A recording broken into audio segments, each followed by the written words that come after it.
Hello, this is Dr. J, and I want to talk to you about the News and Views assignment that you will be writing after every paper that we discuss in class.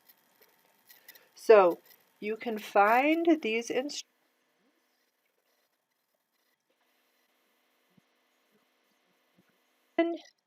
how to write a News and Views. Oops. Okay, here we go. So, most important, you are going to summarize, talk about one takeaway, one conclusion from the paper.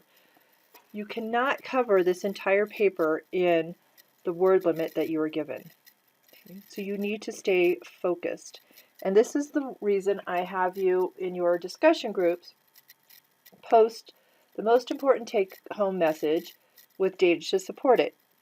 This is where you can kind of try out your ideas for your News and Views.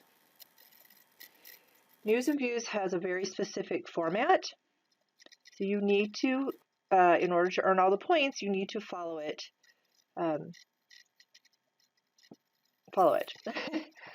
Okay, so first of all, you are going to come up with a title. Short, informative, or catchy.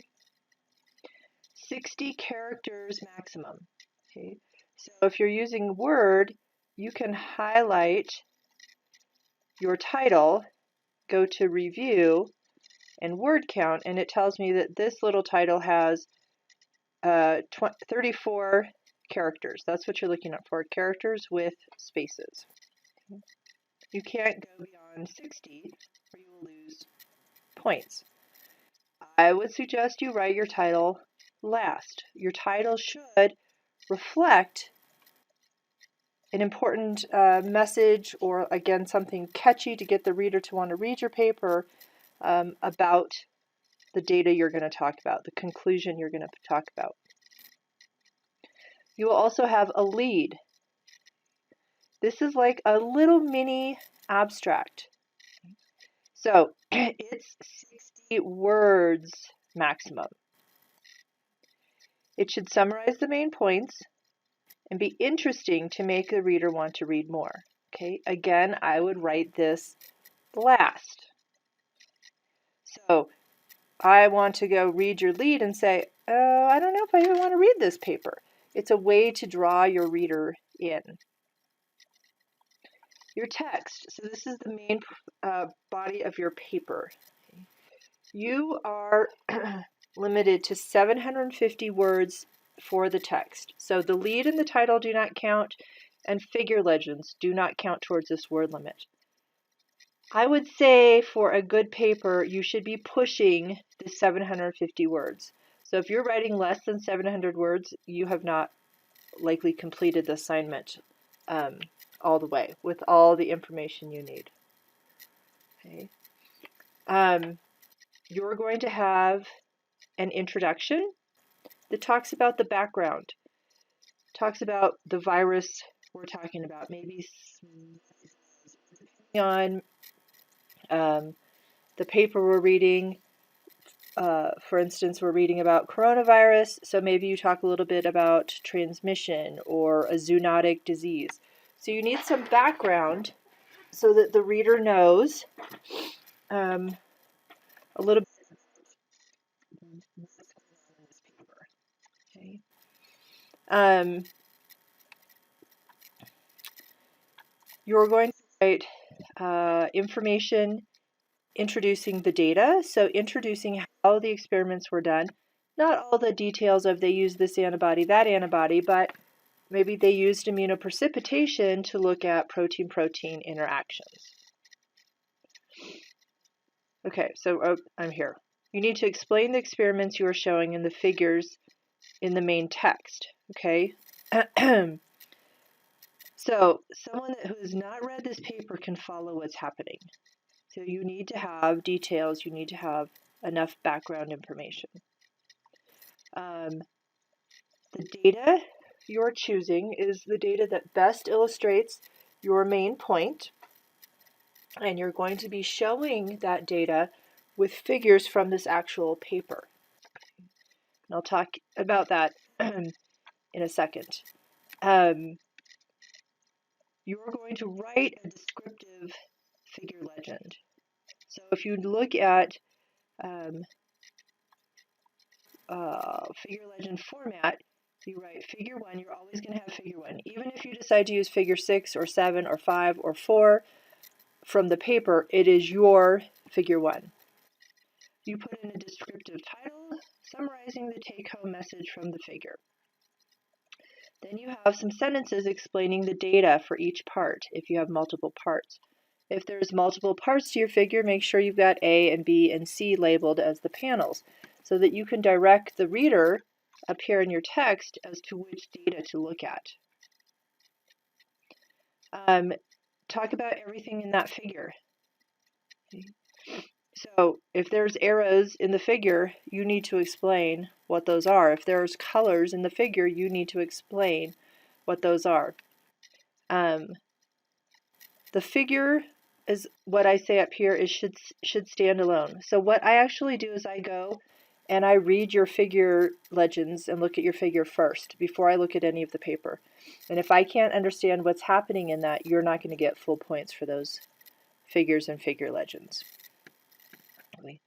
The figures that you use, just like I showed you how to cut and paste things into Canvas, you can use the snipping tool, you can use however you want, but you can pick and choose parts from the paper and make your own figures.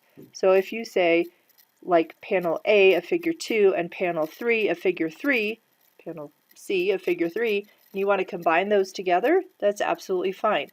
Just renumber things.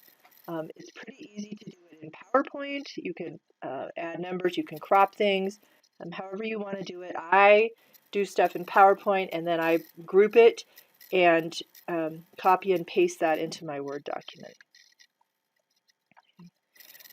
Your figure legends must be distinct from the text. You can box it, you can indent it. Don't make it like teeny font because I have to read this. The figure legends, the figures with their legends are pasted below the paragraph in which the figure is first mentioned, not at the end of the paper. If you're using a table, tables do not get figure legends. They get a descriptive title above the table. Any kind of symbols, asterisks, things like that need to be explained below the table. Darn it, I just thought of something. I can't remember what it was. Okay. You can use as many figures as you want, but you definitely need at least one. Again, make sure they're focused on what you're talking about. So if you're looking at figure 7 with 4 panels, but you only need part of it, crop it. Don't show everything, or else you have to explain everything. Remember that your figure legends do not count towards your word limit, so there's no reason not to make a complete figure legend. After you've talked about the experiments and the data and how they support your main conclusion, you're going to write a concluding paragraph that again restates the main message you're presenting. Then you can talk about maybe there's limitations from the paper. Be specific. Tell me why this is a limitation. Why is this a significant takeaway from this paper? How does it fit into maybe a bigger context of the research or learning about this virus? You need to come up with at least 2 specific future experiments that you think would go from this paper. Okay, so I want specific ideas of what to do next to add to this research and why.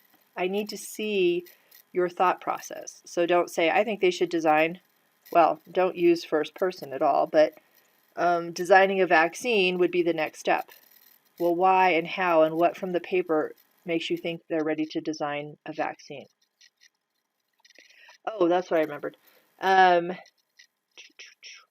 You must put the reference citation at the end of your figure legend. I can't see where that is exactly. Oh, reference number for the paper. Okay, remember your first reference you cite in the paper has to be reference number 1. Okay. Then number 2, then number 3. Once you give a reference a number, you just keep using that number throughout the paper and at the end of the figure legend. And I have an example I'll show you in just a sec. At the end of your paper, make sure you use a word count. You tell me how many words are in the text of your paper. Again, if you're less than 700, you're probably not being complete in your paper.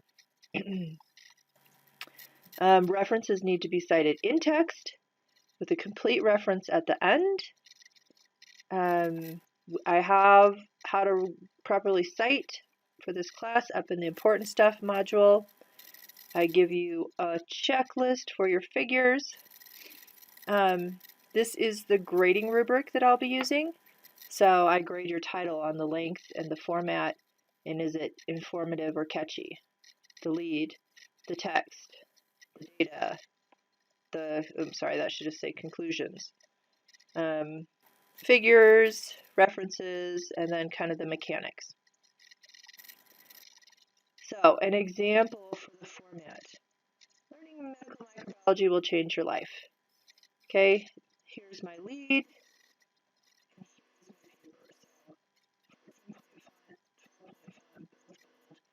Now just everything in regular. Here is a figure, and here's a figure legend with the reference at the end. So, if you have questions, please let me know. Please follow this format exactly. This is how I'm grading you, and each of these are worth 6% of your grade. So, proofread, write it if you can Friday, don't look at it for a day, finish it up Sunday. No, don't do that because that's wrong. Write it Friday, look at it again Saturday. These are due, Saturday night at midnight, and then Sunday you'll start the next paper. All right, I hope that helps. Thanks.